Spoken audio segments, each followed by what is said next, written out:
Were you in Gaza? End of April for the first couple weeks of May.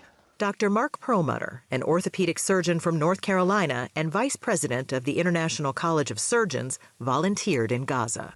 So, of all the disaster zones you've seen, how does Gaza compare?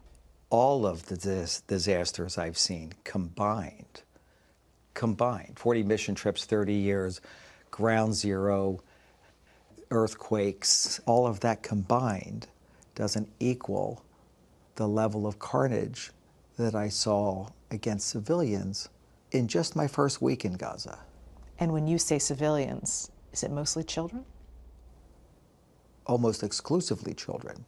I've never seen that before.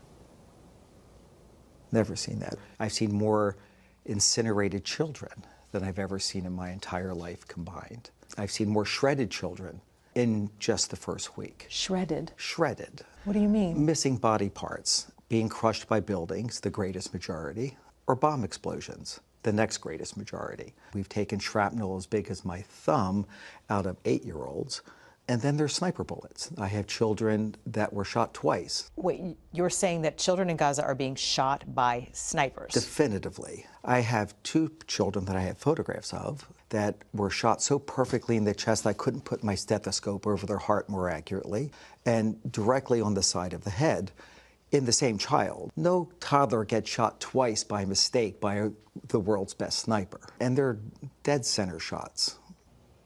In fact, more than 20 doctors recently in Gaza also told Sunday Morning about gunshot wounds to children. One American doctor told us he even reviewed CT scans to confirm what he saw because he, quote, didn't believe that this many children could be admitted to a single hospital with gunshot wounds to the head. Some shootings have been captured on video. The Israel Defense Forces declined our requests for an on-camera interview. But in an email, a spokesperson told CBS News, quote, the IDF has never and will never deliberately target children, adding, quote, remaining in an active combat zone has inherent risks. And the IDF stressed that it calls for the evacuation of civilians from combat zones.